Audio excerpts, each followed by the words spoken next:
Mine is just going to be more on detail. So the first one being on slide 4, I saw the depiction of impact and the process. I understood how it works, but I would like to get more details on how do you do your marketing, like the marketing strategy, because I would like to believe that that is your sort of a system in place to do your outreaches, to make sure that these services and these incentives are directly attracting industry, beneficiaries. And then the second one would be on disbursement gaps, right? So here, I would like to get more specific detail on, maybe rather to elaborate on specific factors that are contributing to persistent disbursement gaps across provinces and sectors. So furthermore on this, how do you then have these gaps, how do these gaps affect the project timelines? So particularly on the high priority one, I see that you're saying it's green industrialization, and you also refer high priority as the black industrial initiatives, right? So what would then be the immediate long-term strategies to close the gaps, and lastly to have sort of a monitoring tool or a system to make sure that we know how to measure progress, right? So the last one, Chair, is on localization. So I get the sense that there is a promising outcome in localization and export growth, right? So could you provide then more detail on the specific measures taken to ensure sustained competitiveness of localized industries in the global markets? This is because I want to know, how does the incentive program address barriers such as economies of scale, technological adoption, and product quality to ensure that local manufacturers can meet international standards? So furthermore, what strategies then are in place to diversify South Africa's export markets beyond the current focus of Africa and Europe? And how will the strategies also then be monitored? And just a monitoring tool on that. I actually have more, Chair, but I'll pause there before, because I know. Thank you. Member Tam. Thank you, Chair, and thank you for the presentation. I have a very brief question, and it's related, I think, to what was just recently asked, particularly when it relates to film and television. Like, how do you market access to those opportunities? Because I see a lot of the service companies that you cite here are owned by black females and black males, which I think is very commendable. And it's a sphere that is not getting enough attention. I think it's intertwined, because I used to sit in the communications committee as well. There's a lot of lack of support for creatives in South Africa, and it's a contributing factor to the dwindling performance of the SABC, that they're not creating like interesting content. And I think it's tied to the lack of support. And the mere fact that even these shows, a lot of them are on Netflix or on streaming platforms, shows that there's not a monetary incentive for creatives to actually work with the public broadcaster. So I'm curious as to, firstly, how do you market the opportunities? When you give the incentives, is there another incentive perhaps for them to work with the public broadcaster, so that we can try to create higher revenue mechanisms for the public broadcaster as well? And then thirdly, what is there any specific criteria, like, for who gets funding within the film and television sector? So I can see that there's definitely an emphasis on gender and racial sort of emphasis on who gets the support as well. But perhaps if there is anything broader than that as well. But I'm curious, is there any, and also is there a relationship with after, like institutions which are centered on film and television and the arts as well? Is there a relationship with institutions of that nature?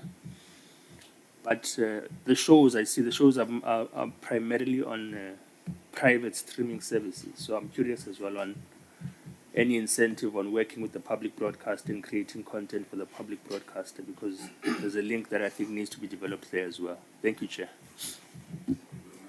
Member Chance. Thanks very much, Chair. Thank you very much for the presentations. I want to just start with some definitions and some foundations, because this is called the Industrial Financing Group, which has 3 entities. And that starts with the incentives branch, right? So I want to just talk a bit about what is an incentive. And if I just go to the Oxford definition, it says that incentive is a thing that motivates or encourages someone to do something.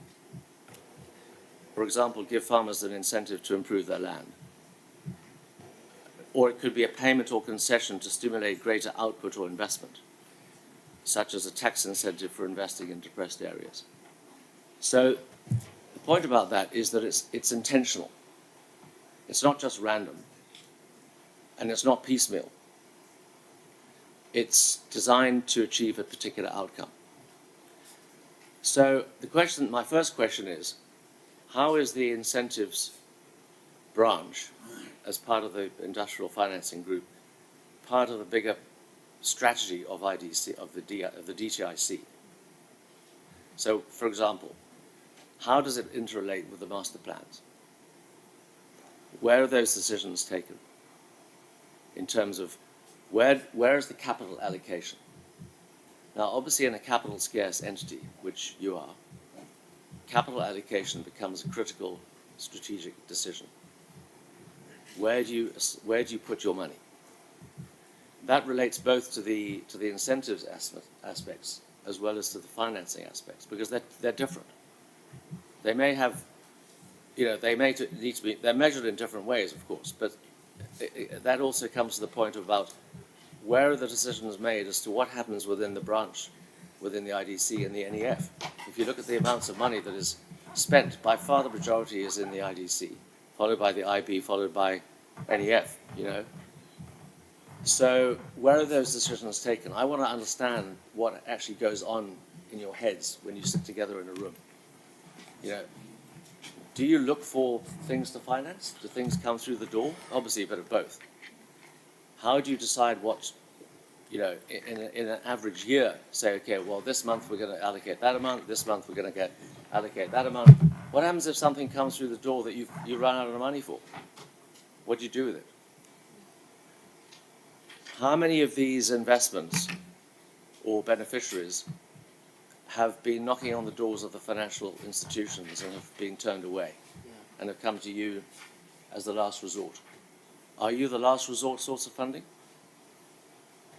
And if so, then of course it asks the question, how long do you hold on to the baby before the baby has to wean itself off the funding? Do you have measurements for that? Coming as I do from small business development 5 years ago and more, I then have to ask the question, where does SMME funding start and stop? Now, there's a lot of emphasis made in this presentation about SMME funding, but you're the Department of Trade, Industry and Competition. We have a Department of Small Business Development, which has a now merged agency called the Small Enterprise Finance Development Agency, which is meant to be funding SMEs. So, again, is it a random exercise that somebody knocks on your door or their door? Who makes the decision? So it seems to me that there's some rationalization that needs to happen here. And in an era of capital scarcity, there needs to be a more focused decision-making at a ministerial level, at a cabinet level, as to where the money is spent and who it is spent on. Because otherwise, again, it just seems so random.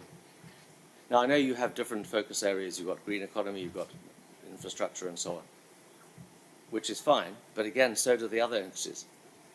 So I just want to know at a government level, and it's maybe an unfair question because you're not sitting in cabinet, but at a government level it needs to be asked. you know, at a cabinet level, it needs to be asked, what are the priorities and where does the strategic direction land when it comes to the departments? I mean, for me, the fact that only 97 million rand has been spent on innovation is a real problem. You know, as you know, we had a presentation from the Startup Act people. We've asked questions to the Deputy Minister about this.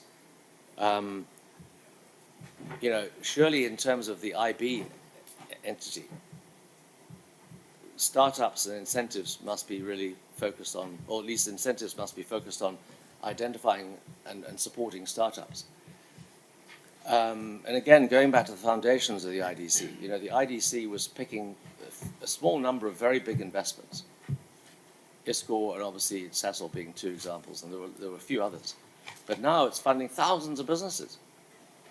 Now again, that's not necessarily a bad thing, but you're competing with the banks and the other financial institutions. So you're talking about blended finance. What is the blending going on here? If you take a particular investee, how is the blended finance actually looking like? Is it a bit from you and a bit from you and a bit from you? You know, what are the terms of those investments? Now, if I were a listed company on the JSE, I would have to report every year my financials. Now, you are using public money to invest in businesses. Surely it would be reasonable to expect you to report on those individual investments at a company level, and for those companies to report on how they've used your money, actually our money, the taxpayers' money. So I'd like to know, why is it that at a company level these investments are not being reported? Because that enables us to measure the ROI, which again has got to be fundamentally the measure of performance. So is that something that you would be prepared or willing to consider? Something which is very strongly related to transformation is black ownership of formerly white-owned businesses. So is there a branch, or is there an element within the branch that's looking at equity release of white-owned businesses to black investors? In other words, an incentive for a white business that doesn't have a succession plan to provide access to capital to that business, to the black business, to buy into that white-owned business. You know, equity transfer. There was a scheme introduced by the tourism department called the Tourism Equity Fund. You may know the one I'm referring to. Is that something that you would look at as a means of facilitating transformation and transfer of capital or of equity from white-owned businesses to small black-owned businesses? Then, if we look at the question that I raised in the question session yesterday in Parliament,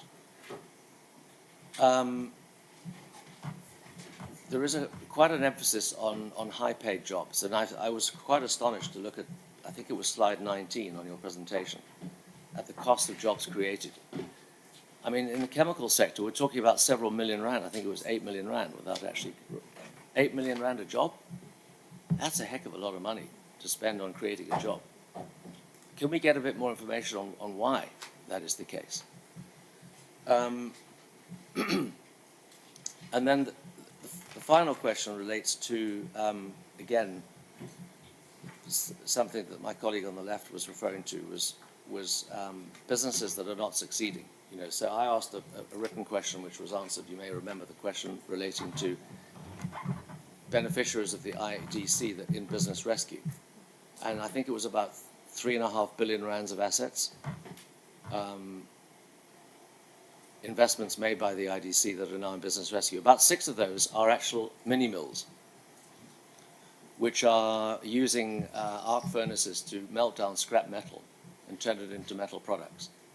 And this is a question which I don't want to go into in detail now, but I think it's an issue which relates strongly to your strategy of investing in the metals fabrication sector, and the support that this department is giving through various incentives and tariffs to one primary steel manufacturer and a few mini mills at the expense of the downstream industry, which is having to pay higher prices for their steel. So again, it comes back to the question of industrial strategy, and where does the incentives and investments, fit in to sustaining businesses that ultimately are not competitive? Why are they still in business? They wouldn't be in business without your support. That's all for now. Thanks, Chair. Thank you very much. Member Mdluli, I think. Thank you, Chair.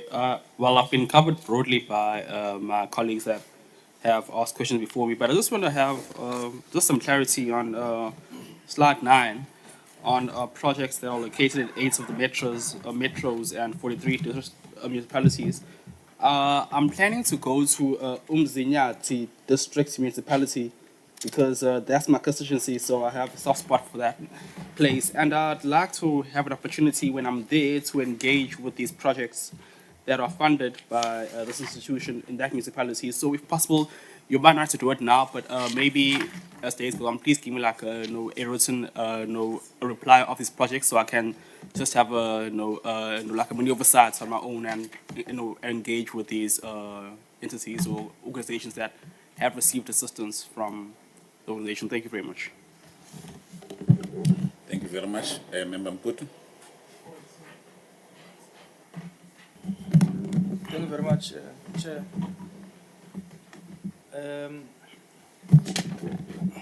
I won't be long, Chair. I hope you can hear me. Yes. I just want to ask, Chair, on slide 17, there is information that says 24% was dispersed to black-owned manufacturers, 21% to SMMEs, 6% to women-owned, and 3% to youth-owned. Now, the question that I want to ask, Chair, is this a question of youth not applying, or is it a question of them applying but not meeting the requirements? Or is it because there's completely no businesses of young people? I'm asking that question, Chair, because that 3%, in my own view, is really pathetic. It's a pathetic number. And I think that if we're really serious about job creation, but also about the integration of young people into the productive sectors of our economy, that number shows that we are not doing well. Understanding that the youth of, in terms of the population of South Africa, youth are in fact a majority, and youth are unemployed. And quite frankly, youth are the ones that are entrepreneurs, most of them. And they are taken to pillar to post from NYDA, from SITA, SIFA, and in fact, maybe let's ask again, what is that coordination? Because NYDA, I know that it funds to 100,000. So when a business then grows, what is that coordination in terms of growing with the business and providing that support until that business is sustainable but also has expanded? Maybe let me ask that question as well. Is there that coordination, and what is that support between these entities in terms of that coordination? Of course, I'll always make the point that the 24% dispersed to black-owned manufacturers is pathetic as well. You see, I'm listening to the point that is being made of defending defense investment. Now, the danger with that defense investment is that we might as well be sustaining patterns of ownership, control and management in the economy that we have inherited from the apartheid colonial government. Now, so that one for me is a challenge.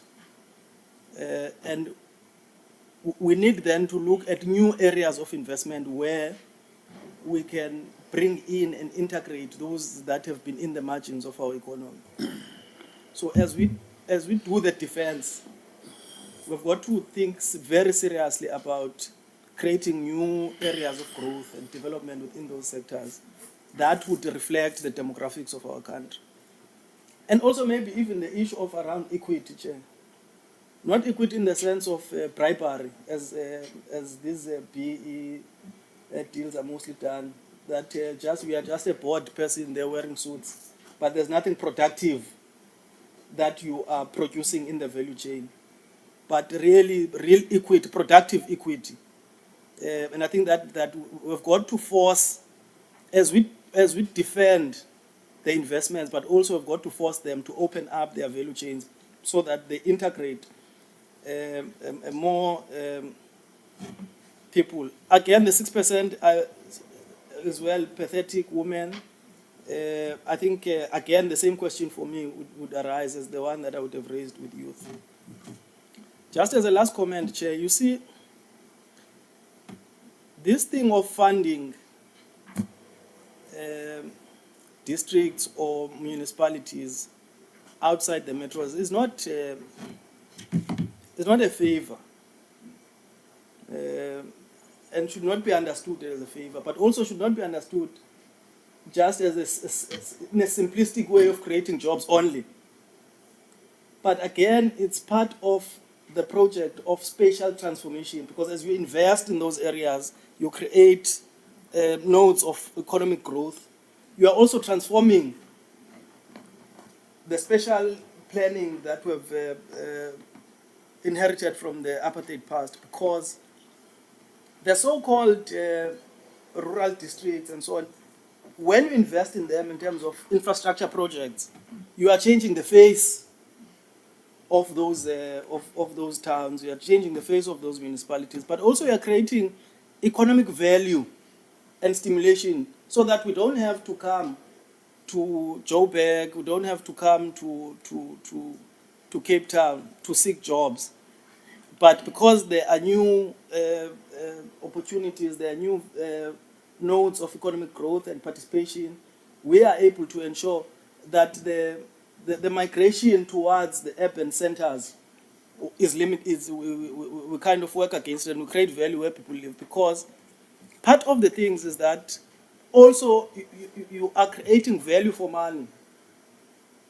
Because part of what happens is that when we migrate, ushiya pha indlu kwenu leqanda engu-8 rooms, uhambe uyohlala eflatini itoti yeflat, ubomba le toti yeflat ubhatala 4,500 because ukhangela umsebenzi.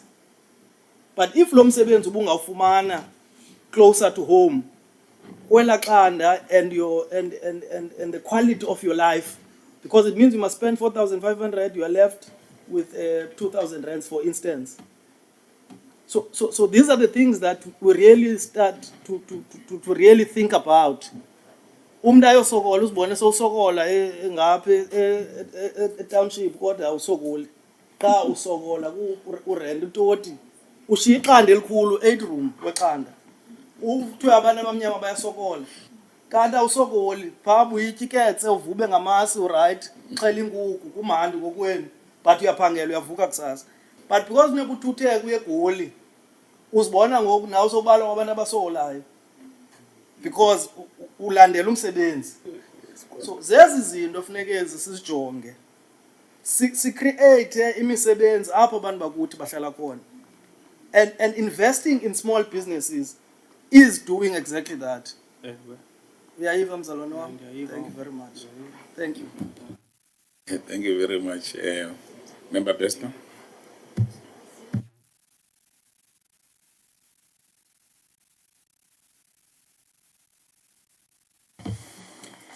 Thank you, Chair, and thank you for the presentation. I'm going to first start by echoing, I think there was a comment that was made earlier by one of the colleagues about just the disconnect between when you hear the jobs that are being created as a result of some of these incentives, and when you look at the reality that we have. I mean, when you look at the QLFS report that came out yesterday, you, for instance, fine, we have a slight reduction in the unemployment rate as a start to 41.9% by the expanded definition, which is still high. And then you have an increase of 294,000 jobs. But when you look at where those jobs came from, 194,000 of those jobs came from community and social services. So they're not coming from industry. It means out of that 294,000 jobs, only 100,000 came from, commercial, the formal commercial sector. And even then, we don't know how much of that is from industry. So it's very little of these jobs that are coming from industry. And that is concerning. And I think we need to zoom in a little bit into that, into the fact that industry is not actually creating the number of jobs we see, despite the reports we have, and despite the number of jobs that we are being told are created. So that's the first comment. The second is around structural transformation, which is obviously one of the objectives of incentives programs. And what I'm wanting to find out is, how do you measure success in achieving structural transformation? What are the metrics? Because we can't always just look at, the demographics, which we were hearing now. You need to go beyond that. And you need to see if systemically things are changing. So what are the metrics that you use in order to be able to measure if there are systemic changes? And then my third question is around support mechanisms for SMMEs. And I would agree with Member Chance when it comes to the issue of the Department of Small Business Development. Some of what we're seeing and hearing here are issues that should be falling into the Department of Small Business Development and should be supported by the Department of Small Business Development. So my question is really about the cooperative governance and how these two departments are working together within the cluster. I mean, one of the recommendations you make, one of the learnings and recommendations that are in this presentation is to say that there are losses due to lack of access to market, and I'm quoting it, and due to lack of business support and cost of compliance for small businesses. Now, these are things which should easily be falling within the Department of Small Business Development. And so if you now have to look at, there's a challenge in this area, my question becomes, why is this not a challenge that the Department of Small Business Development is then taking when we're investing in businesses, when we're using funds to invest in businesses? Surely, with the existence of a department like that, those are issues that should be supported and taken care of by that department. In that recommendation, you also speak about strengthening credit risk assessments. And I mean, those are the things that, I would actually be against, because the point, and I mean, you mentioned the point right up front, the point of having these incentive programs is that an entity which would not traditionally be funded by a commercial bank needs to be able to be funded by these programs. And that is also how we are then dealing with the issues of apartheid legacy, etc. So if you're then strengthening that, to me, it seems like you're almost undoing the work that these programs should be doing.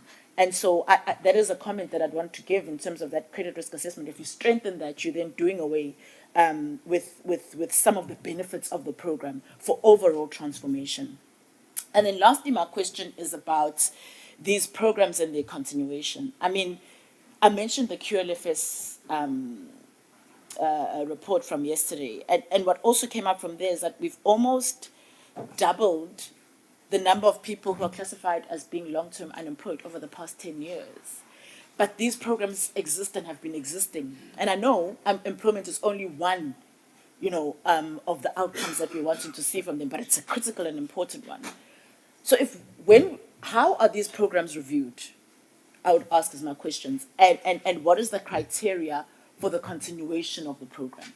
Because if we continue to do things for a long period of time, and we're not getting fully the outcomes that we want to see, why continue? Why not review and start to see what else works? So I'd like to know, what is the review process and what is the criteria for continuing with these programs, some of which have existed for as long as the department has existed?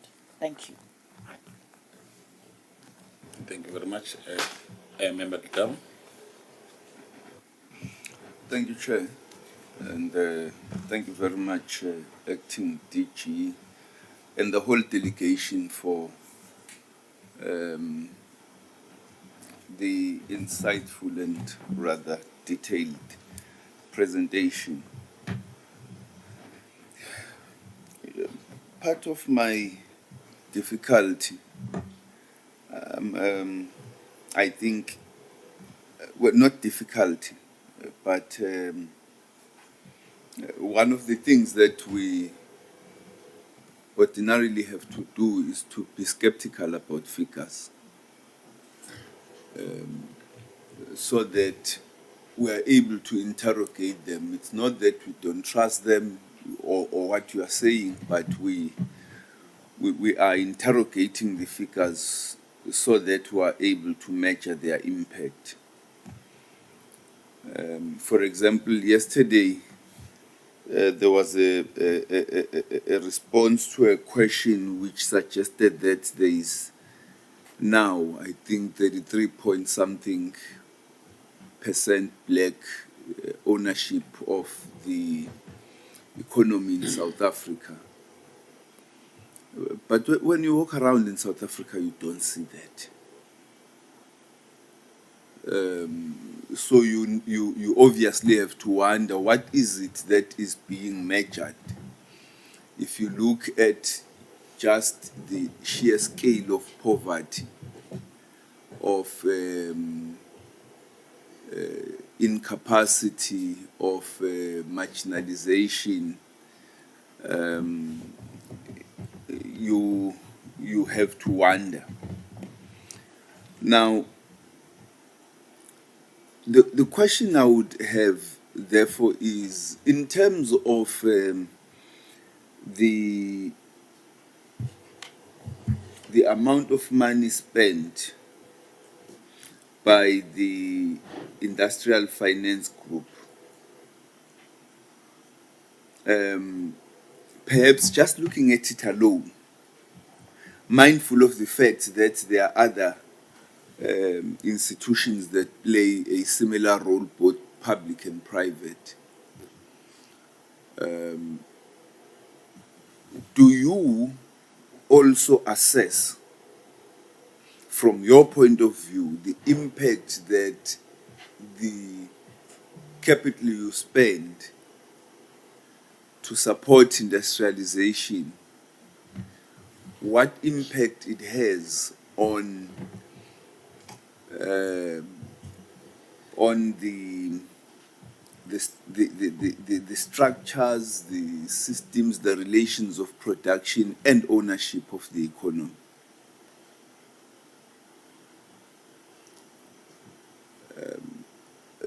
At least the entities at your disposal. I see the amount of investments undertaken, job opportunities created or jobs created. Now, if we take it a little bit further and look at what impact does it have on empowering the beneficiaries, to capacitate them to participate in boards beyond the entities that they would have created, the skills created for management, what impact does it have? Perhaps to ask this question, a related question would be, are you able to assess or to influence the beneficiaries of this funding, to influence them, to influence their customers and suppliers, to also support transformation in their different sectors and value chains? So if, for example, you fund someone to supply fuel to Eskom,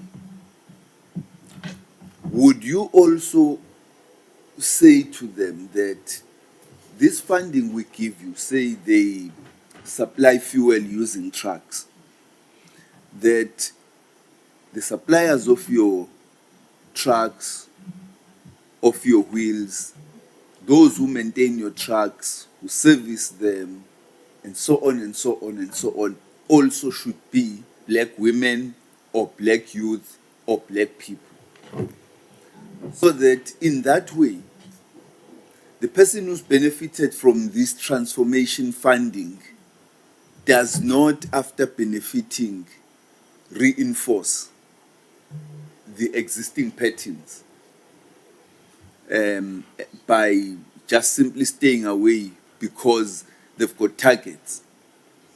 Now, the sword cuts both ways in this regard. It's the person who's received the funding, but it's also the entity that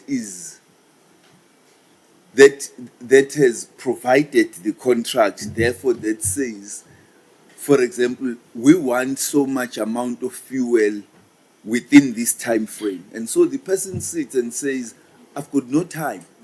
Since I'm chasing the targets, the contract sits in front of me as a behemoth. I've got no time to be thinking transformation.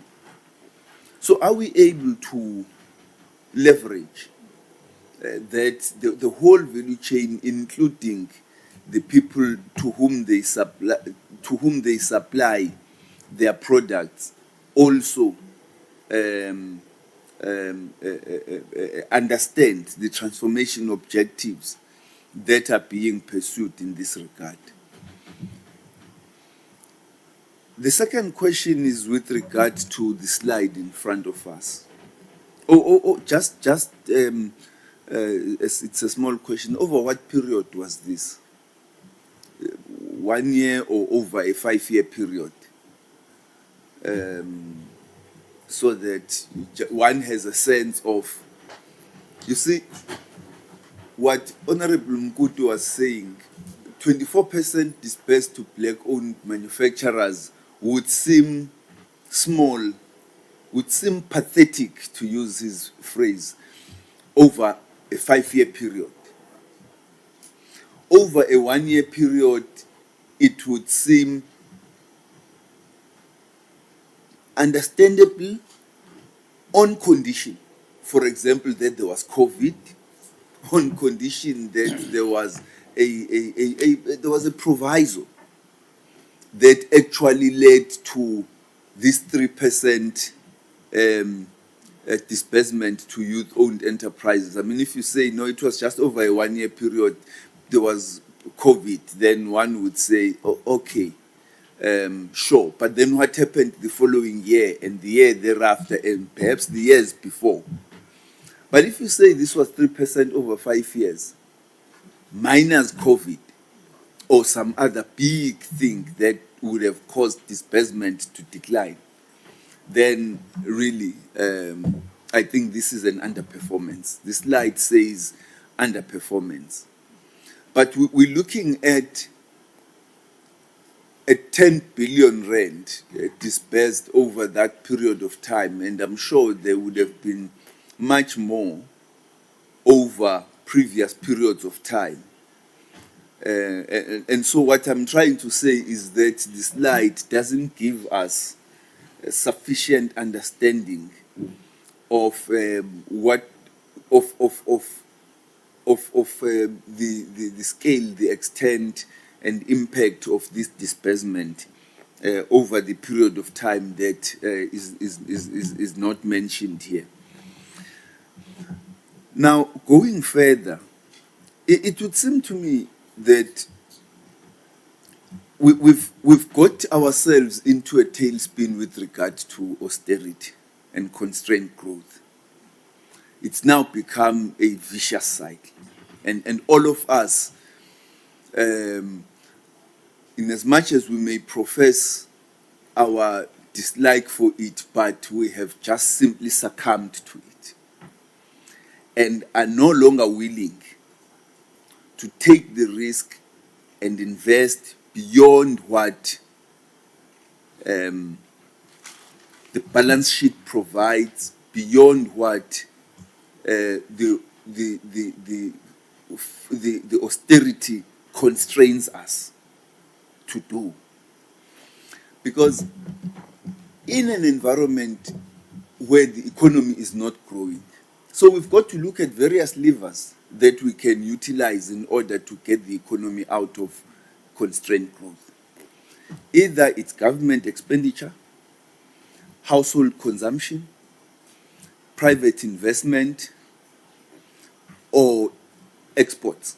So we've got to look at somewhere where we say, if we increase here, we'll get the economy to grow. I tend to be skeptical about relying on business confidence.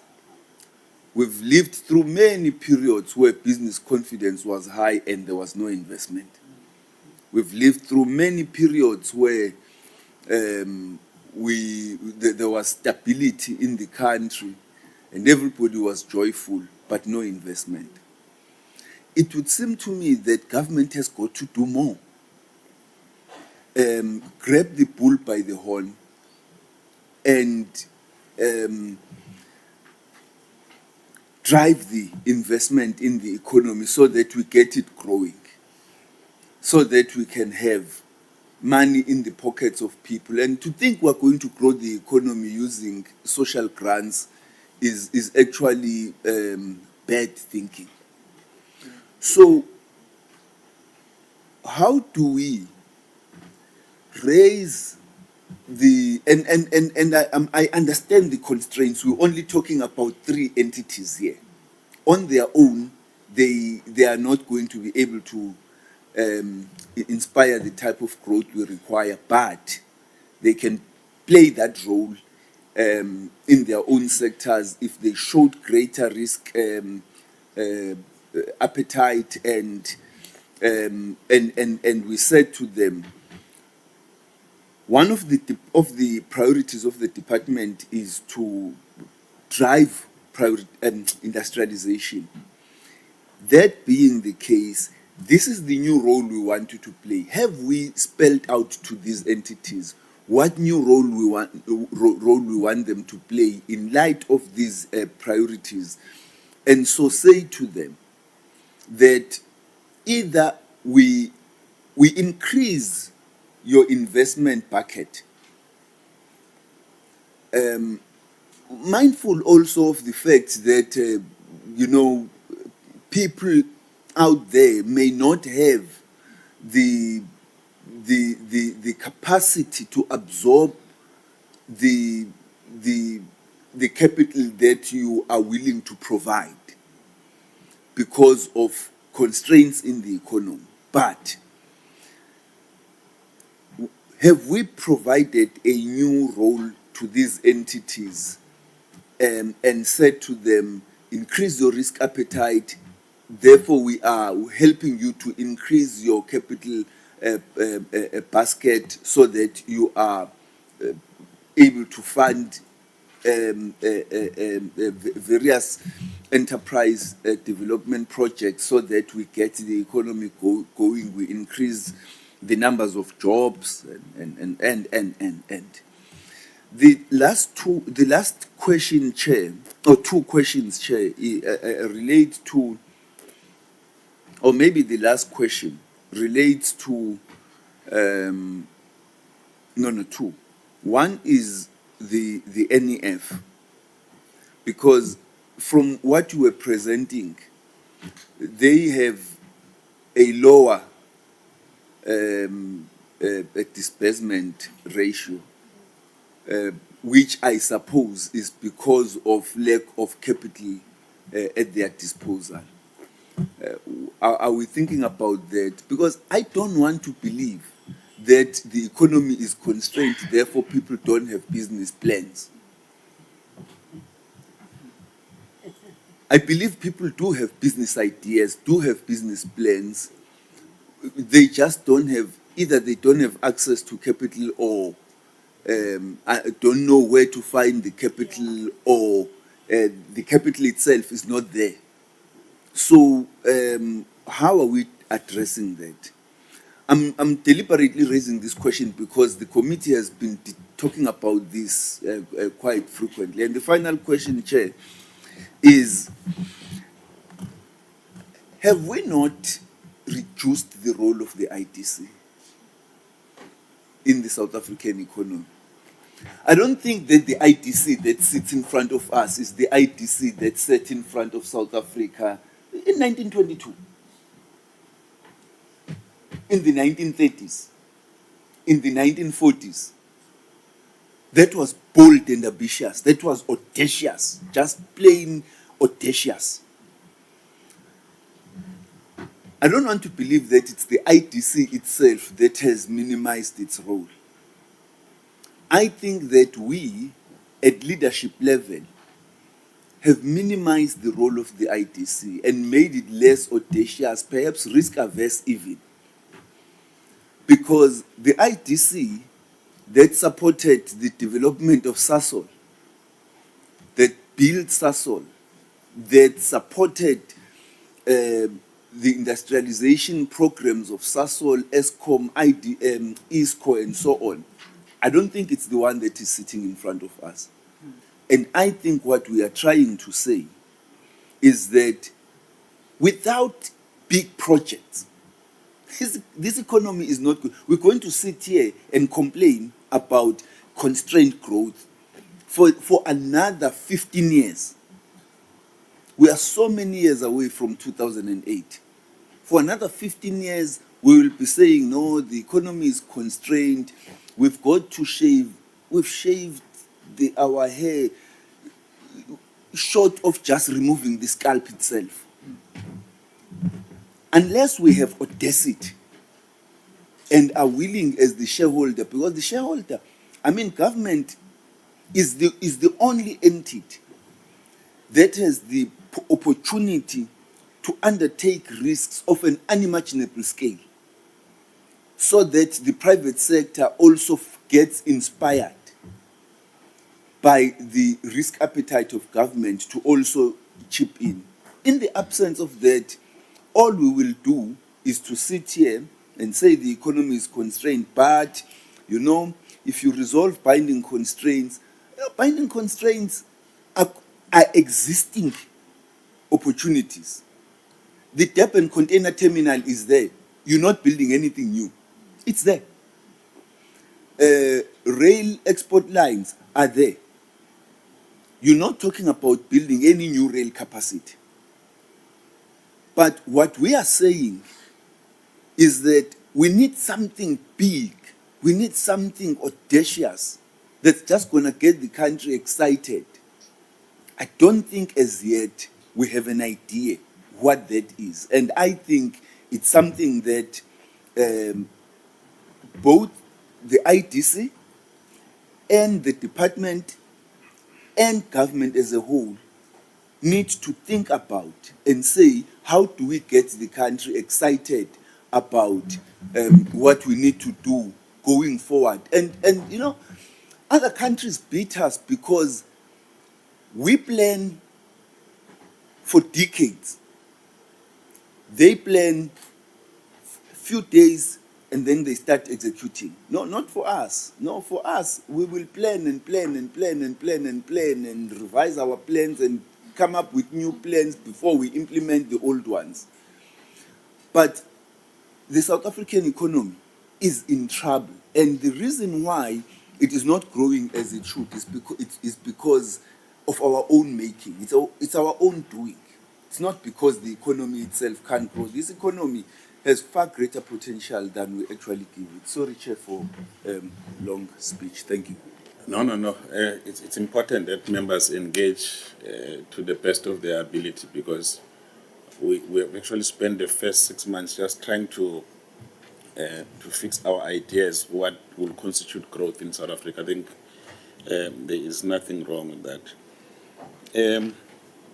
So in the recommendations, we talk about the high cost of capital, and then we are saying it must be reduced. DDG, Susan, when is it being reduced, and can you explain that so that we are very, because it just can't be another discussion. You are saying here's a constraint and then here's a proposal, right? And then in the same breath, you're saying that the lack of collateral is an issue. We need to reduce this burden. And then what exactly are you going to do? So that we are specific and we can then come back and measure this thing, because that's what you've said. I'm just quoting two of many recommendations that you've made, having read the proposal. Now, we have been proposing a shelf space in dealing with retail. And then we're saying that if there is a possibility, because I've seen you finding retail, that we must put some conditions in this funding of localization and shelf space, so that people that produce products, if you are funding Pick and Pay or Woolies or whoever, there must be shelf space for them, for product that are produced locally. So we have been making this point quite emphatically. And then there is an issue that you are raising about the ITC tax exemption. Can you explain to us, and then what sort of measures have you engaged with SARS and National Treasury with regard to this proposal? And what underpins this thinking, so that at least as a committee we can appreciate where we are. So the DFIs is one part of funding, but we are responsible for the whole economy. I know that, I don't know whether between DTI and National Treasury there is some joint collaboration in terms of actually looking at the banks and their conduct. Because the banks, as we said, the committee made an observation here that they are very quick to fund consumption, but they don't fund. They come with every trick in the book not to fund businesses. But that conduct goes in scot-free. Nobody holds them accountable. So we would like to know from this talk whether or not there is any institutional thinking on how we can get into the space of ensuring that banks are held accountable for their action or inaction in as far as funding businesses and issues of transformation is concerned. Because at this point, no one is policing them. So we would like to put this matter very firmly with regard to the issues. The provincial governments, I just want to make, and I have no qualms about it, I'm just trying to demonstrate something to you. So a big announcement is being made that there is going to be a train between Gauteng and Limpopo, speed train. So if you understand Limpopo and Gauteng in terms of the economies, there are minerals there in Limpopo that needs to be moved to Durban, Mozambique, and everywhere else. Is that a priority? What do you do to guide, because we're not running a federal government, what do you do to guide all other levers of government about what Member Malus is saying? This, because that is supposed to be a big thing, but it must help us to propel the economy, not for labor movement. You know, between Limpopo and Gauteng is a 2-hour movement if you're looking for a job. Do we need a speed train for that? I'm just using it as an example, not that I have any issue with it. I'm just saying we are now thinking about South Africa and what will move our economy. Is that a priority? What is the extent of the involvement of national government to ensure with not just with that, and many other similar proposals that are out there, which have no bearing in the issues that we are dealing with. The last two issues before I come back to you, I think Member Bester says, and we've just also tried to check those facts, that if you look at the jobs that we have here from our reports and the jobs that are being reported there, it's chalk and cheese. They say in this quarter alone, it was just community services and community and social services. Manufacturing decreased by 20,000 jobs. Transport decreased, and. So we want to be together with South Africa. That's a point we've been making, and we've not been criticizing the department on anything. We're saying these numbers and these jobs, because if you look at it, just a shift of 1.4% is a very small number. It's not more than 500,000 jobs. So if these numbers were scaling them up on an annual basis, as we say in our reports, surely by this time we should have decreased unemployment at least by 3, 4, 5% at most, if the scale or the rate in which we are reporting these numbers were equivalent to what States SA is looking at. So we don't know where these jobs, we don't know where States SA is looking, and they're an authority. We have no say. We can't say no, but their numbers are wrong. Our numbers are right here. They are an authority of government in as far as these issues are concerned. Where is the relationship between these things? So we're raising this thing in that context. So we have been emphasizing on the issue of two areas that we must look at, the industrial and structural issues.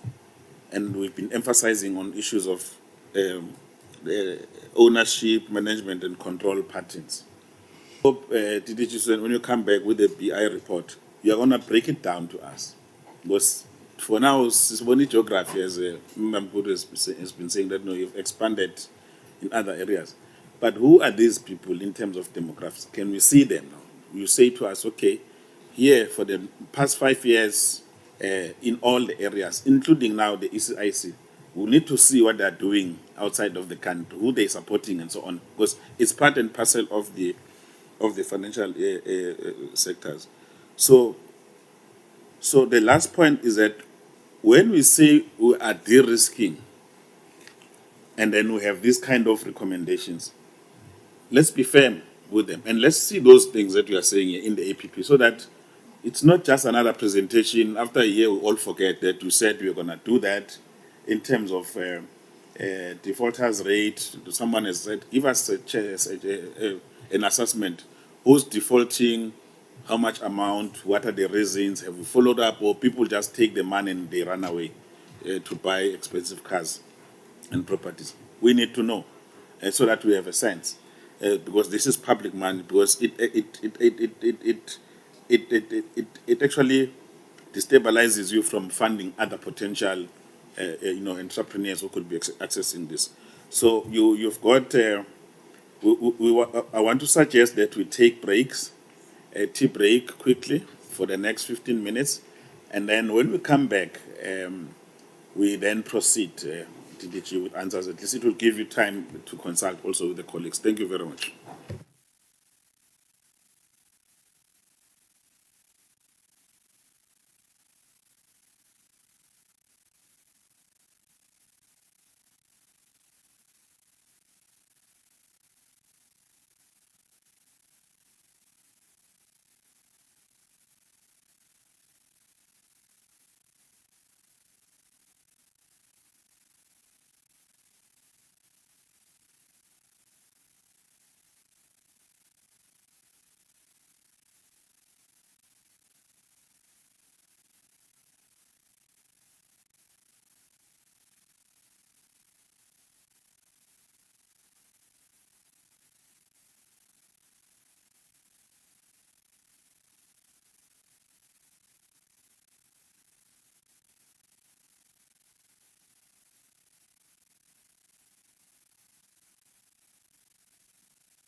the next 35 minutes, not more than that.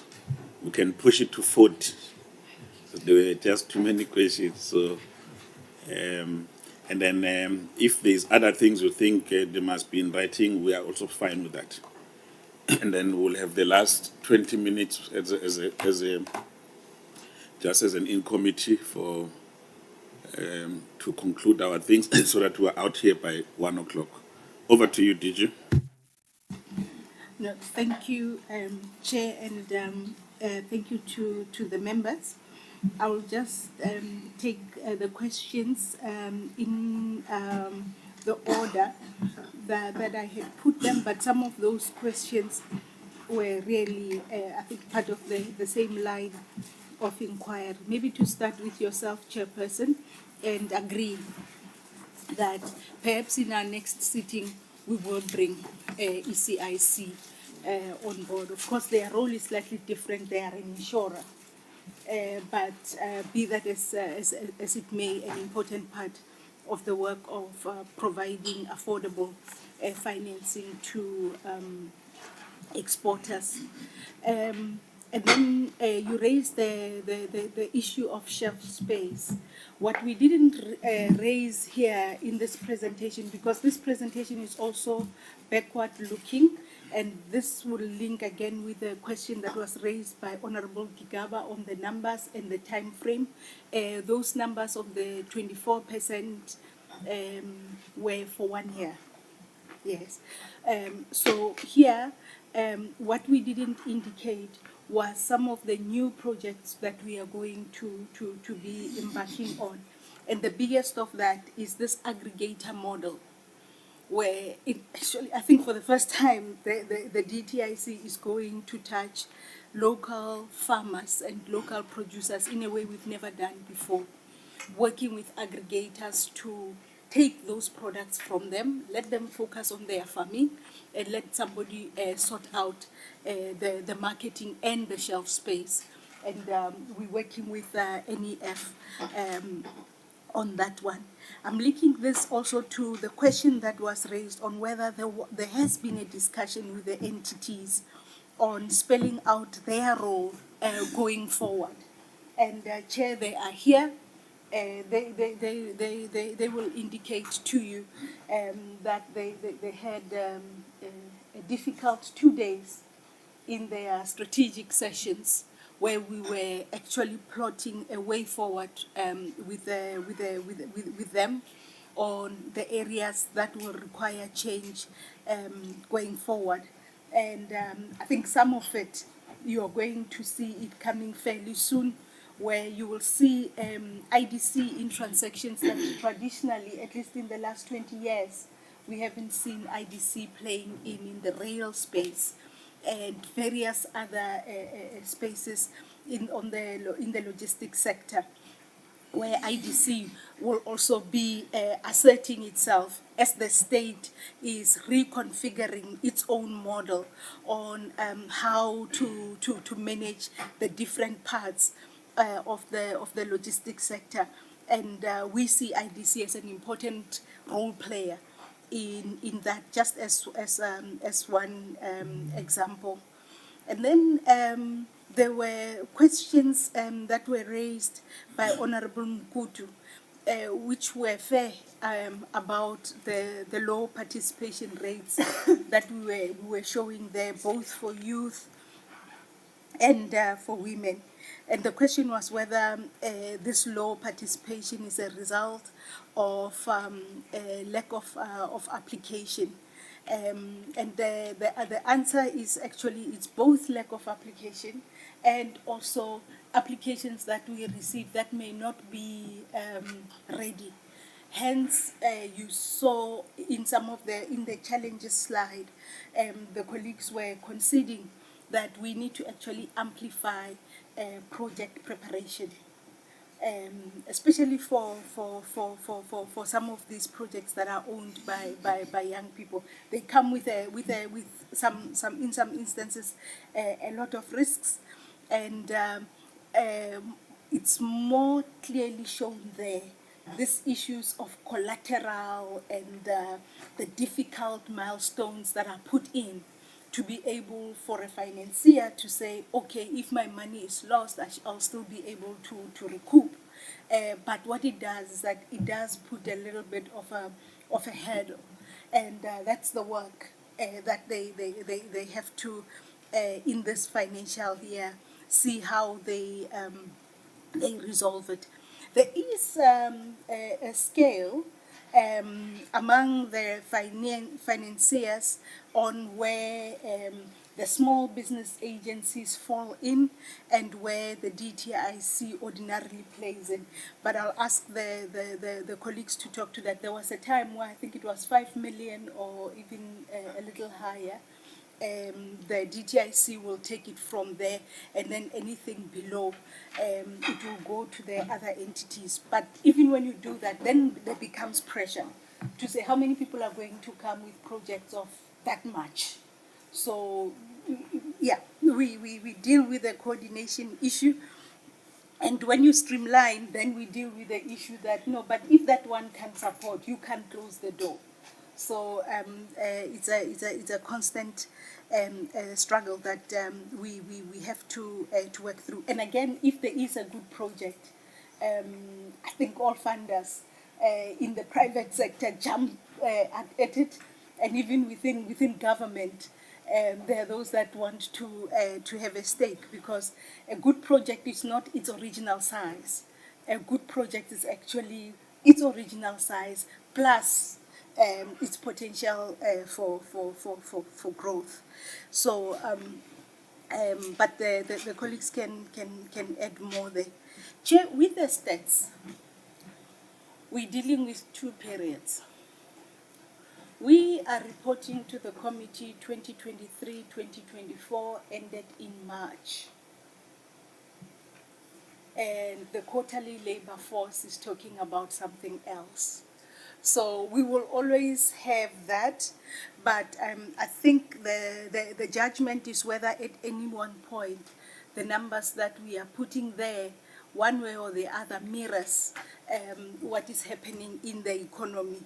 And I think we've tried to do that with every presentation, subsequent to the presentation that the chair had picked up, that there was a number there that even on an annual basis, we couldn't defend. So we've just made sure that when we are recording a year, it's a year's number, not 2 years, not 3 years, and we make sure we are as clear as possible on the reporting period. So that will be the reason why members will see different numbers.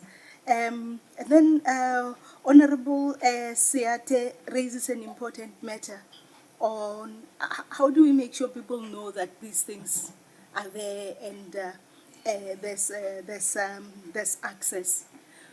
I'm sure DDG Susan and the 2 interim CEOs will tell you about the work that we are doing, but every time you go into any township, you'll hear of somebody who doesn't know what we are doing.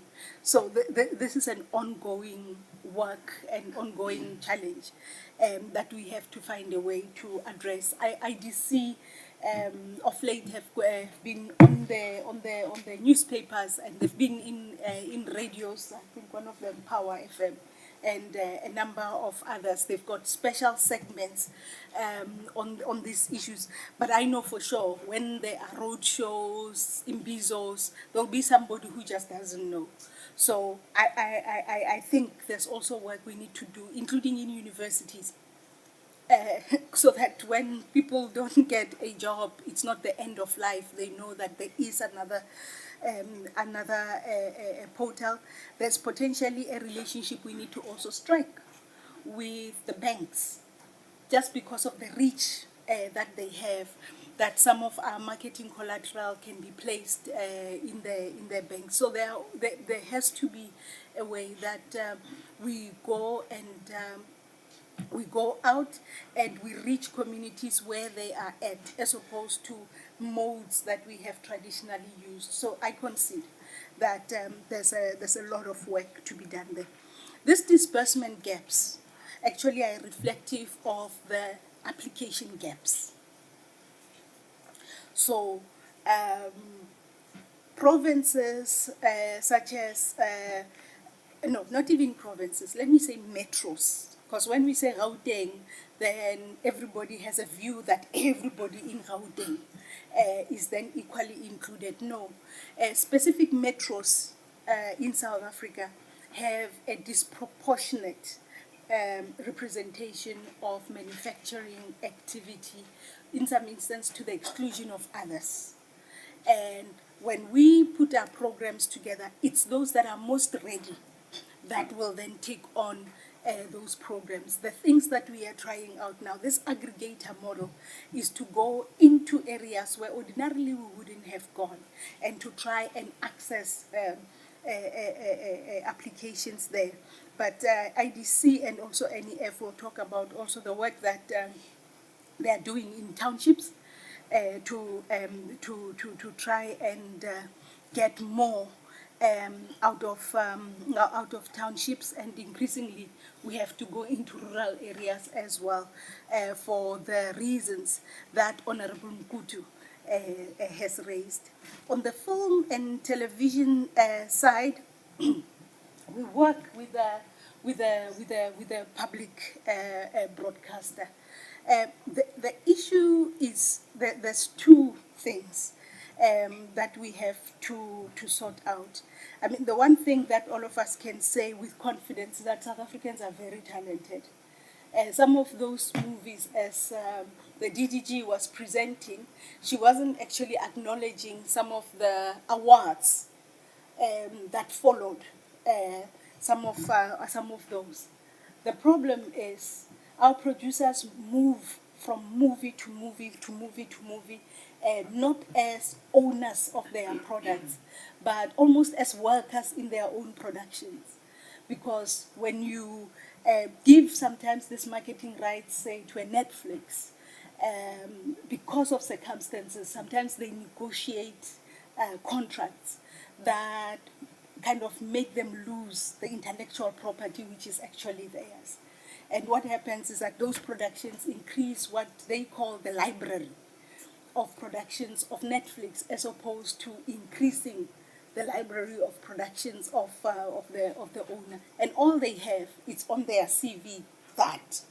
But in terms of marketing, feather rights, and all of those, there are issues there. So that's what we are trying to work through, including with Netflix, because government can be involved in that project of increasing library for Netflix, and in a way perpetuating a cycle of poverty for the producers.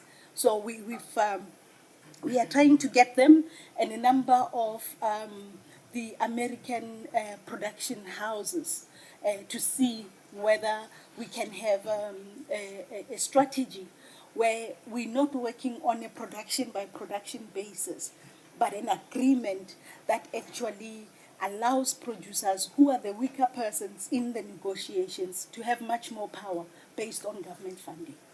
So that's where the issue is at. Some of the producers have an issue with the public broadcaster. So, and we have to give them the space to go and find a marketing platform that they believe will best showcase their work.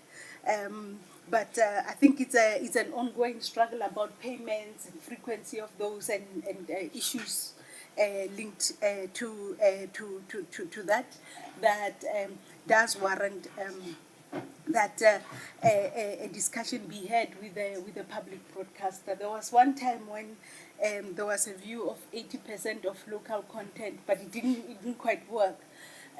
Because of how it was implemented. But when you look at what South Africans are made to watch versus the talent that we have seen of South Africans, it really is not reflective of that. But is the public broadcaster willing to pay the producers for their work? We work with a number of entities. We work with producers across the world, and also here in producer organizations. In our adjudication committee. We actually have the National Film and Video Foundation. We've got SABC is also part of it. So they've got even first rights to see what is coming up. So we do have those artists organizations.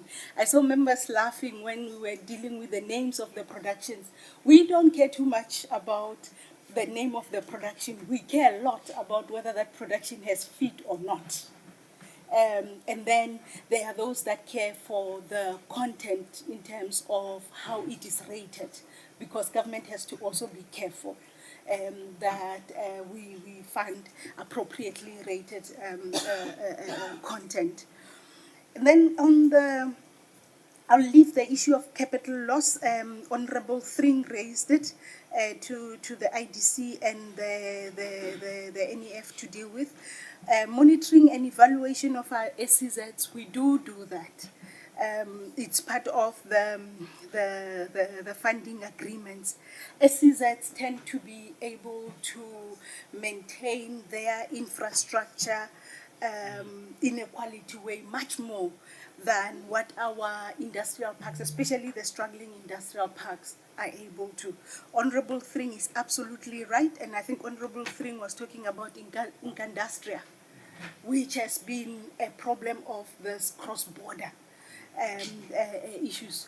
We putting together a model of ownership of industrial parks, and we're hoping that it will kill that thing, where the industrial park is in a province that has actually no interest in the industrial park except it owns it, and therefore they don't maintain it, and what it is used for is a cash cow for their economic development agencies. So they just go there, get the rates, and then don't even sometimes pay the municipality, don't pay a lot of other people, and then that money goes to pay workers who are supposed to be appropriated in a different mechanism than that. So we're working on a model of ownership of industrial parks, which we think would help us to deal with that. Honorable Thring, you also raise an important issue, and I think also an ideological issue of people willing to work for the lowest pay. I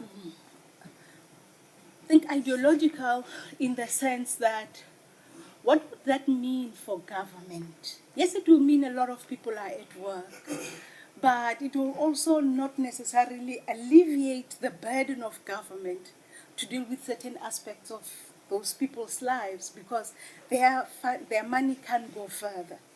But I think it was raised by Honorable Chance that in a review of the SEZs, we have to think about how some of those things can be brought in. It's a very difficult one for a child of a single mother to say, it's fine as long as they want work. And then government must subsidize that. So if it was a private sector entity doing that, fine.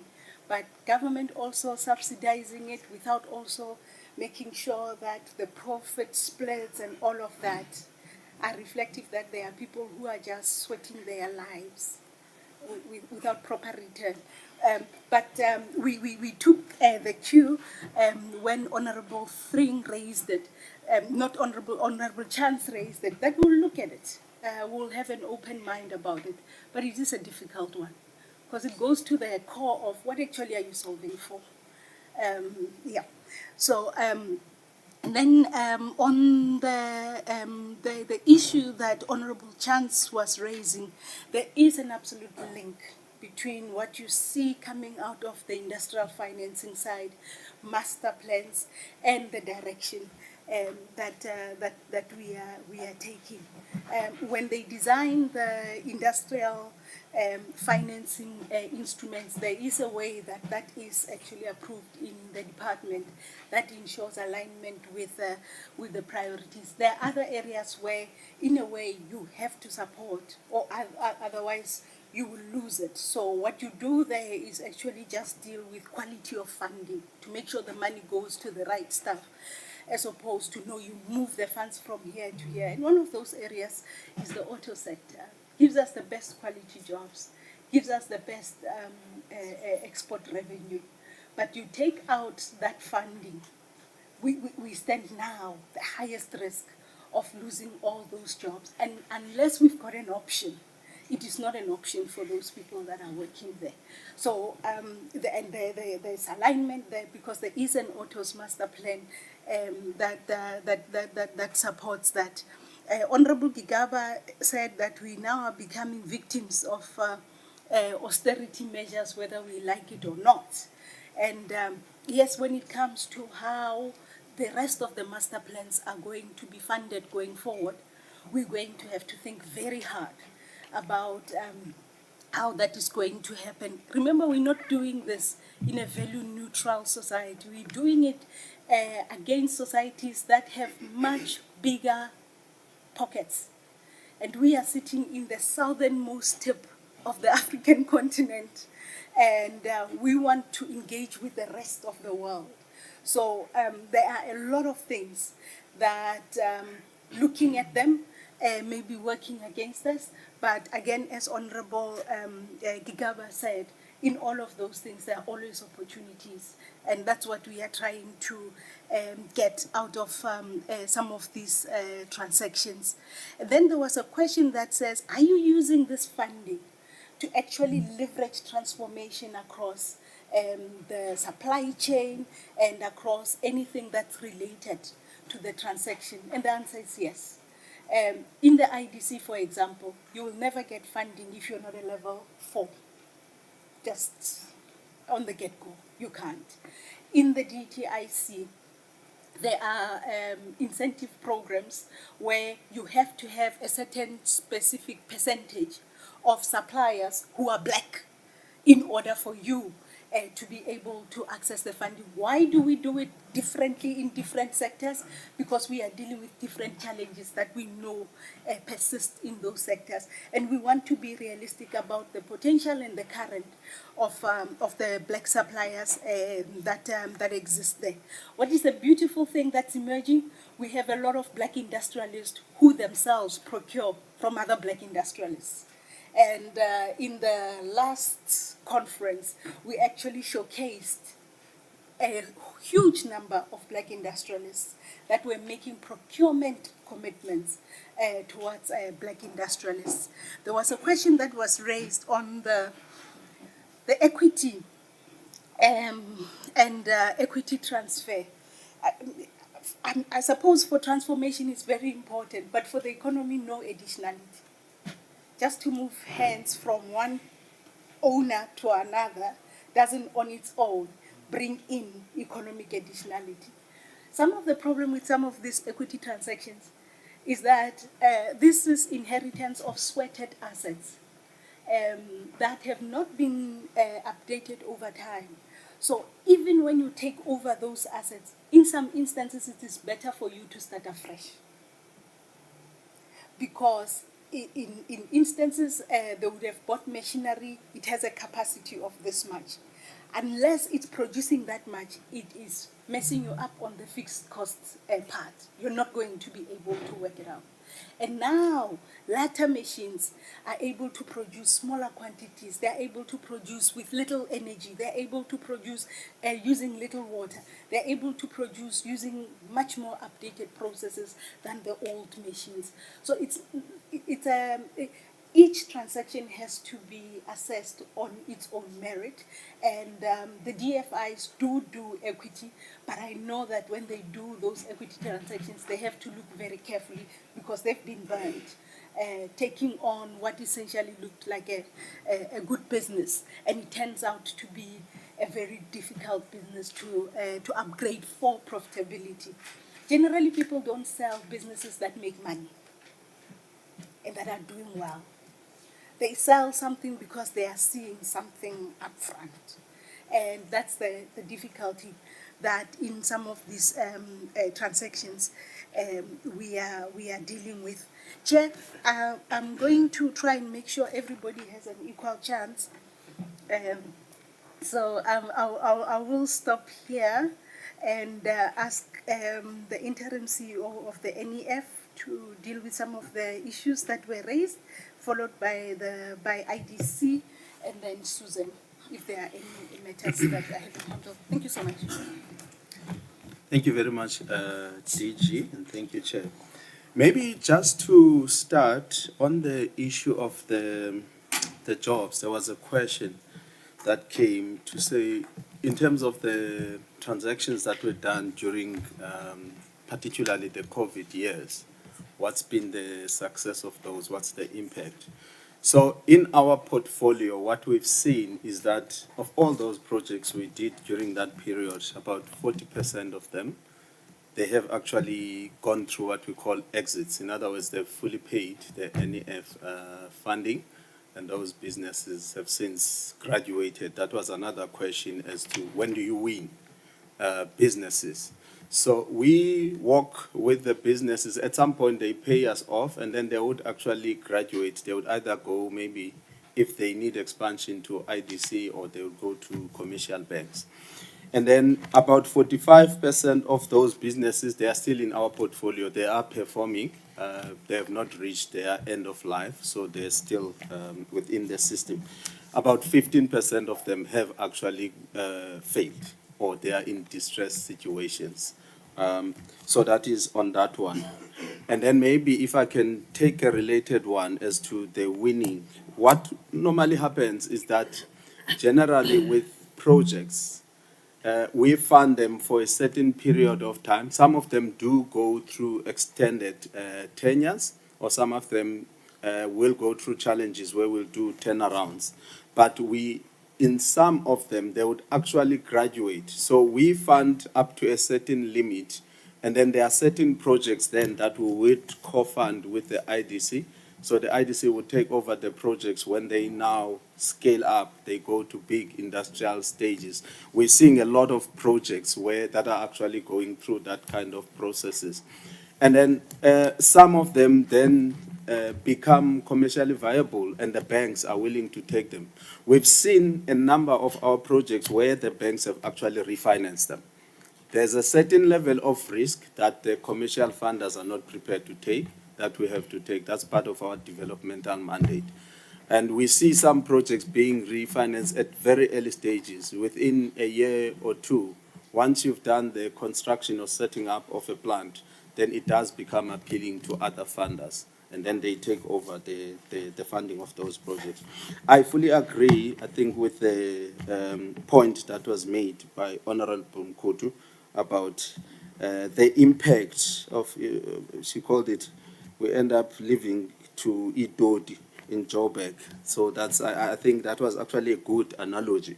In fact, a lot of us here, I know from the DFIs, as soon as we finish here, we're going back to Johannesburg. And that's not where we originally from. So it's a real issue, and I think it does require us to increase the efforts that we are making in funding, particularly in the other provinces that are not necessarily economic hubs of the country. So we fully agree with that point, which is why we actually have targets.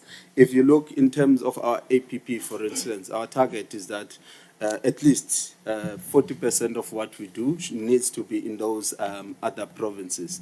It does look small, but if you look at what used to be happening, it used to be almost 90% being in the economic hubs. So it's something that we are working on.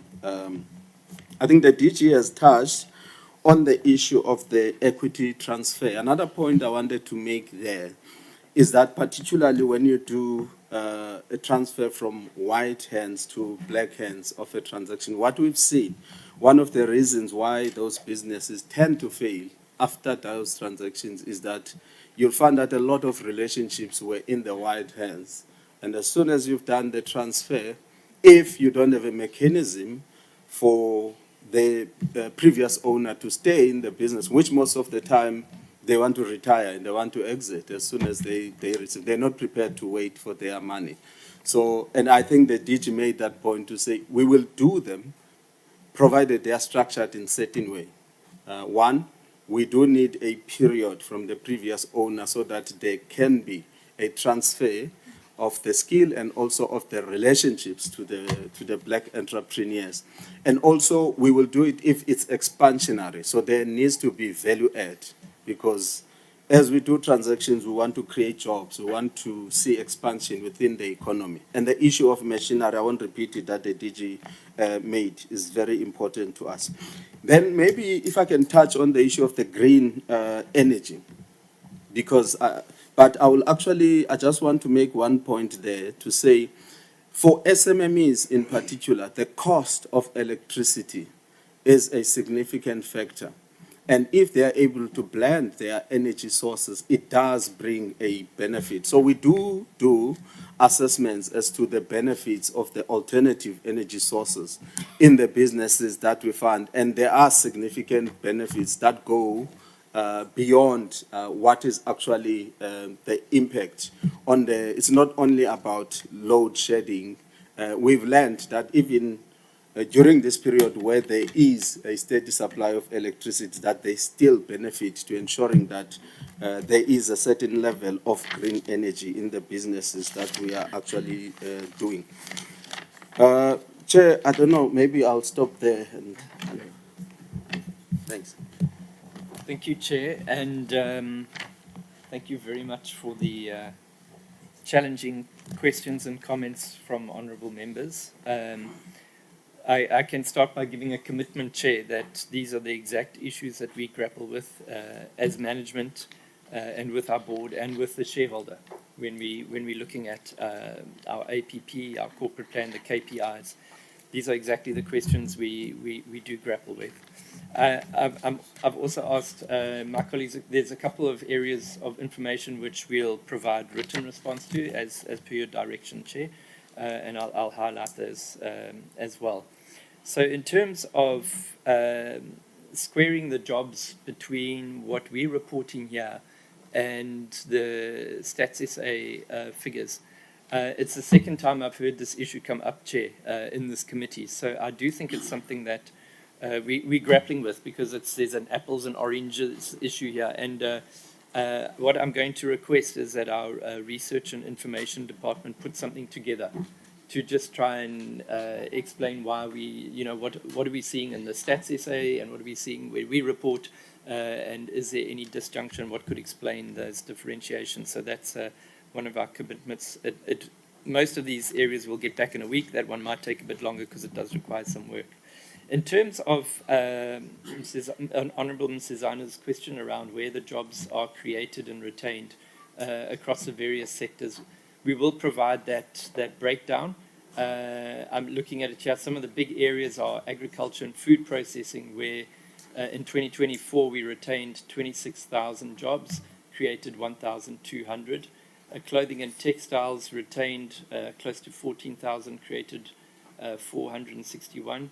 In basic metals, we created over 5,000 jobs. Electricity, gas, and water created close to 5,000 jobs, retained just over 1,000. So obviously a lot of new industry coming on stream. So you can see that the relationship between the performance of a sector also impacts on whether there's jobs being created in that sector versus jobs being retained.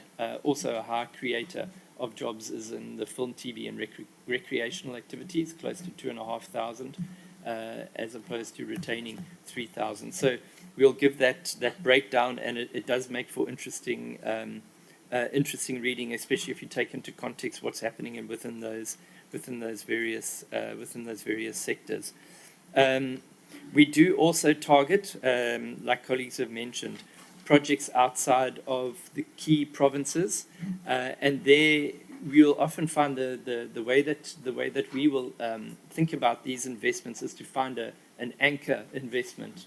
So often it's renewable energy, especially outside of the core areas, renewable energy, mining activity, or an agricultural activity.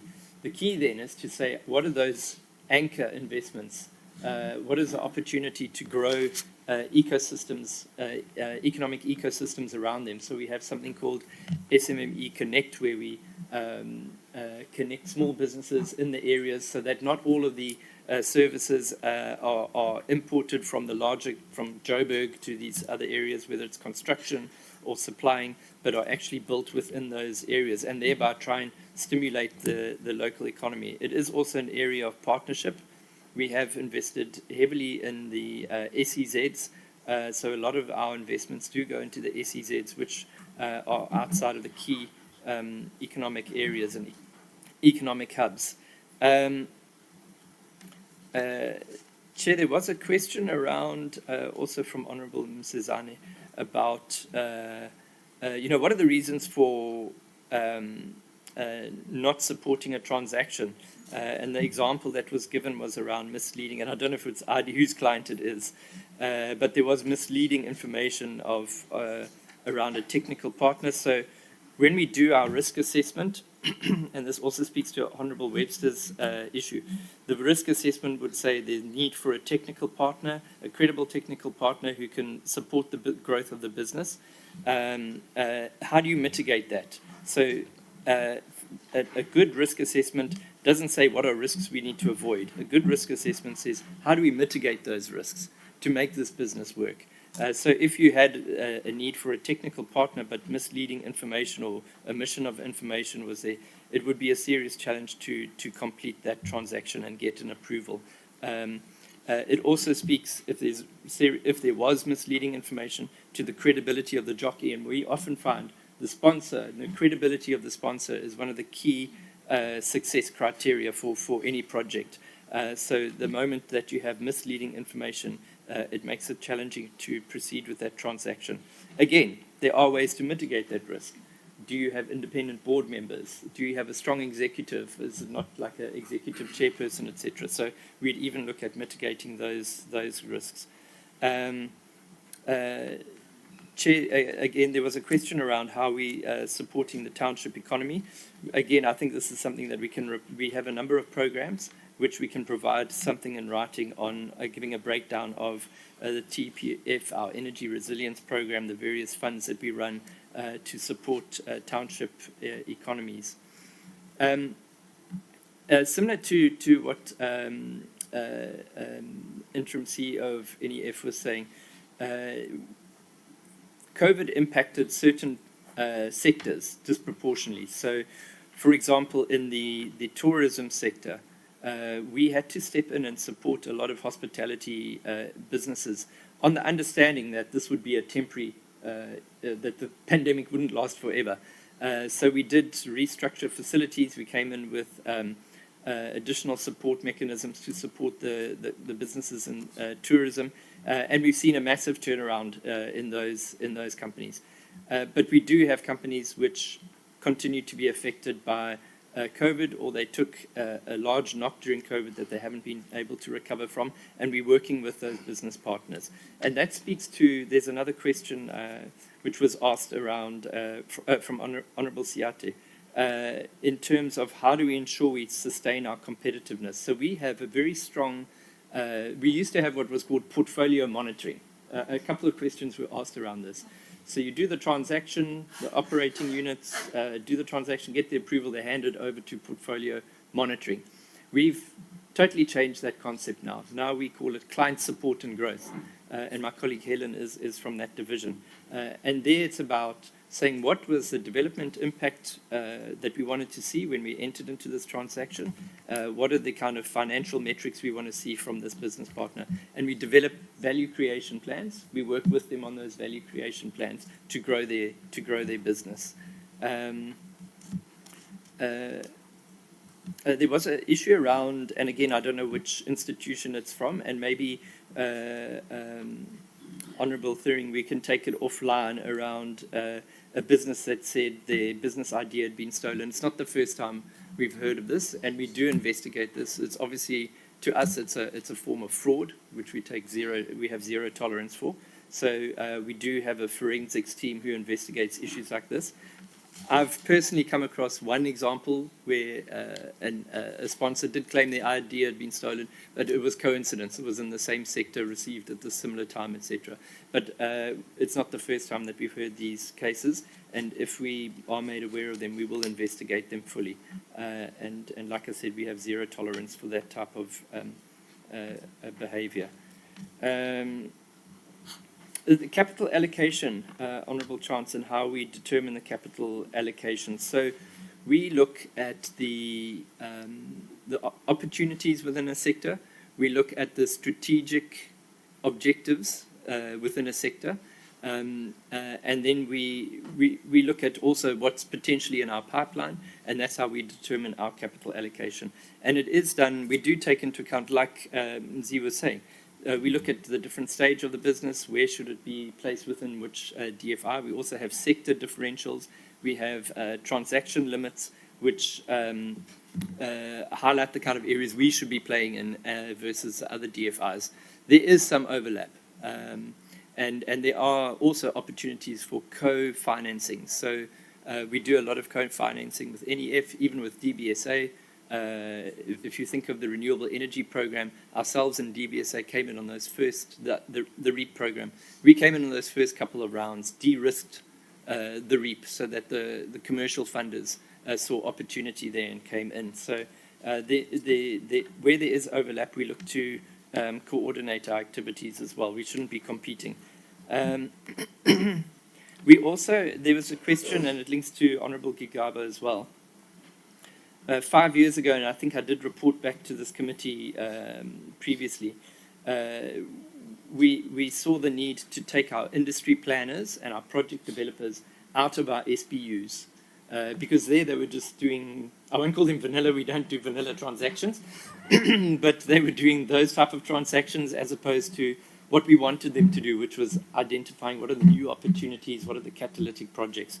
And that, we believe, has really worked for us. We've created a pipeline of projects which will be worth 69 billion when they graduate to investment.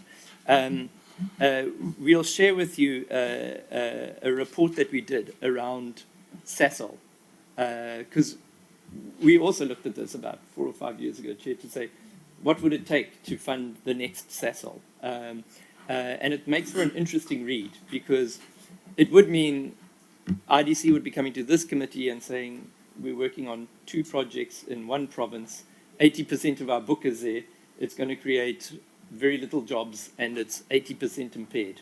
So it's exactly what you're saying, is that, you know, the vehicle that we are as an institution now for those kind of strategic projects, what is the alignment with that?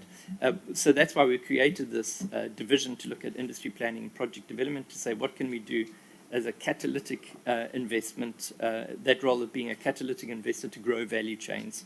Gee, I've talked too much, I think. So I'm sorry? You're right on time. Yes, and there are a lot of other issues which were raised, which are really important. So yes. Just a very small thing, if I may. Thank you very much for the responses. Just one key response that I haven't got yet is reporting on individual transactions. Yeah.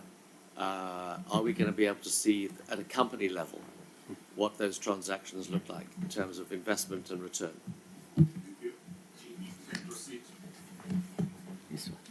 You want me to answer that? You start. Yeah, no, we can definitely provide that to the committee. We can provide those reports. You can speak on behalf of the IDC. So obviously we do keep that information. There's obviously, yes, confidentiality, it's competitive information as well. Yeah. But we do have, we look at the value, performance, again, tracked on how we perform against our debt, and then looking at the fair values through our investments as well. So we constantly do that process, and we can provide some information on that. Even if the confidential information is redacted? Member Chance, let's avoid that. Let's let them answer, and then if there's anything, we'll... Please. please move towards conclusion. Yes, Chairperson. Thanks, Chair. I think just to start to say, in terms of the list, we will provide the list for that district. When we publish the integrated report, we'll publish the list of the name of projects and where they are, so that it then make it easy for members to visit. Just in terms of just to add on what the member Chance is asking, we normally have what we call the oath of secrecy, and when we deal with these companies, we agree in terms of what can be disclosed, what can't, and also lead to the issue of protection of IP. Most of the staff, they sign the oath of secrecy, the non-disclosure. So should we find that one of them has breached that, there are actions. So I think it will be useful that then you inform us. Just on also the other issue of the chair to say, we're saying high cost of capital. I think what we've seen is that with the collaboration that we have with the DFI, we have the MSEP program. It ranges from an interest of 0 to 2%. The reason for that is to make sure that when IDC and NEF are funding from their balance sheet, they have that portion of the DTIC to actually bring the cost of capital a bit low. So it's not that big, but it's been like working slowly. And then on how we measure impact, we've got what we have as guidelines for each incentives. So the incentives are normally reviewed every 3 years. And I think to Member Besta's point, so when we put an incentive, there's a particular objective that we set, then there's a criteria, there's actually some targets that you are meeting. So after 3 years, then we go back to the guidelines and review that. In most of them, we had to change because of, you find that it's going to another direction. Chair is right, we will come back with the Black Industrialist report just to show, because the Black Industrialist will start from 2016 to say these are the projects that have been approved, but then we also zoom in to say where are they now, because obviously that is very key, that whoever we supported, they are actually sustained. We know because of COVID, they actually fell off. The issue of collaboration with the banks, and I think I was hoping DG is going to touch on it. We went to all the banks to try and work with them. I guess we negotiated with almost all of them to say that you normally say you fund businesses, but how do we then join? Because the issue is that we don't see which businesses that you're funding. To your point, Chair, it's an area that we're still looking at. It's not maturing as we want, because I don't think any of the fund did materialize because of their condition. Chair, the other issue is with regard to the collaboration with other entities, and I think maybe just for us to make sure, because I don't think we have that closer working relationship with NYDA than with the Department of Women. So mostly we work with them. It's something that we can actually sort of improve, just to make sure that we fund the same. Because I think the issue is that most of them, I've seen most of the projects, they would have gotten a smaller portion of funding from NYDA. That then comes in as sort of their own contribution. But to the magnitude of projects that they will be applying on, it then becomes a bit minimal. The other element is the metrics of performance that the Honourable Member asked to say. We are saying this will be the baseline. I guess now we look at this 5 years, now we need to say the next 5 years, what is it that we want to see? And I think it will be in the next APP. The targets have changed drastically because of the issues that we are actually facing now. So what you will see is that they are actually much higher, because then it goes to the question of saying, where are we going to invest to be able to create more jobs and have that inclusive economic growth? Thanks, Chair. Chair, conclusion. I just I want see before you, the CEO wants to say something quickly. Let's allow you. Yes? Please switch on your mic because... Yes. Yes, okay. There are 3 issues.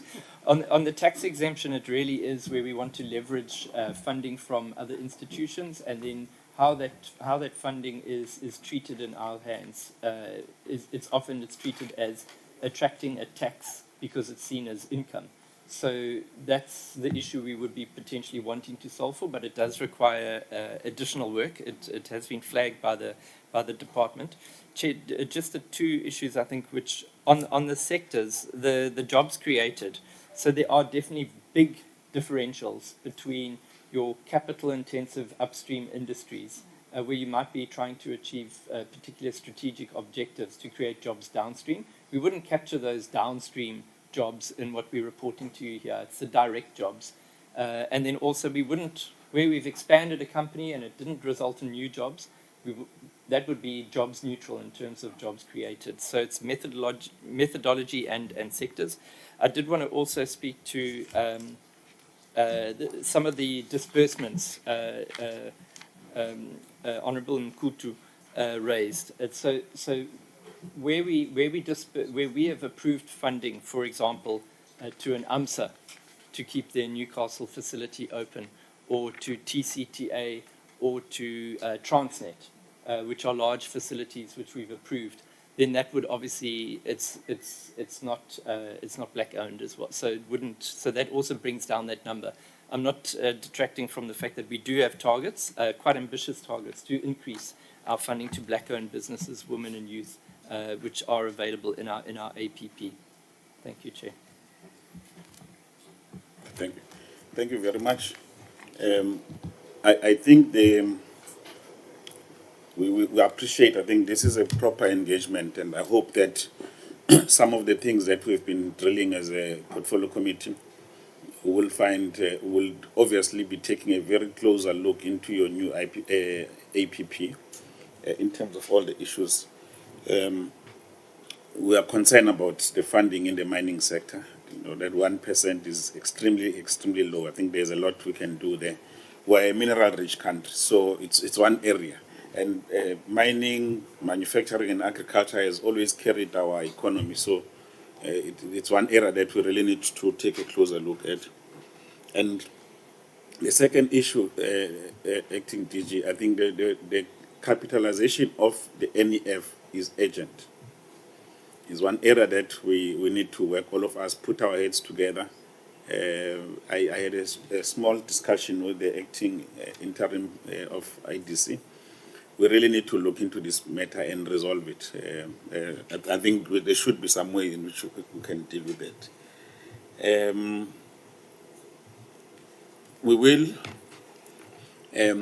We took a resolution at some point, and I think we must restate it, that we have an appetite. I think through our legal team, we will have to summon the banks and invite yourselves to engage on this thing, because it's a major problem, and they can't just, we have to look into some legislation that creates these banks.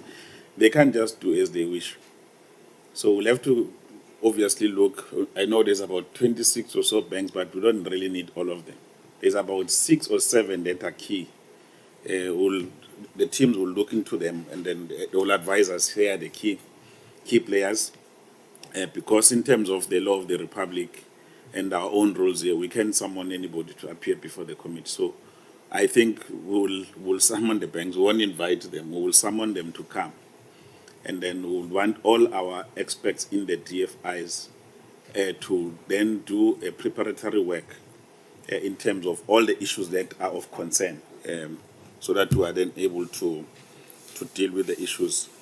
Acting DG, I will send you the BRRR report, because it summarizes almost all the things we've been talking about over the past 6 months in our recommendations, which I think, on behalf of the committee, would like to express that that's our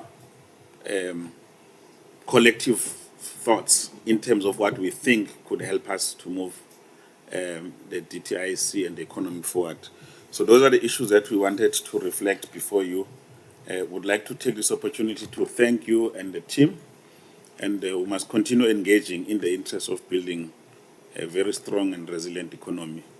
The meeting is officially adjourned. I am requesting members of the committee to remain, and the colleagues there at the ICT to stop the recordings because we're gonna have like almost a very quick in-committee meeting. And I'm sure, colleagues, if you are still outside there, we can still interact. We're not in a rush. Our meeting is at 3 today, so we are still here, just a few minutes of the things that we just needed to pick up as a committee. I don't think it will be more than 10 minutes in case you want to interact with members of the committee. Thank you very much. The meeting is adjourned.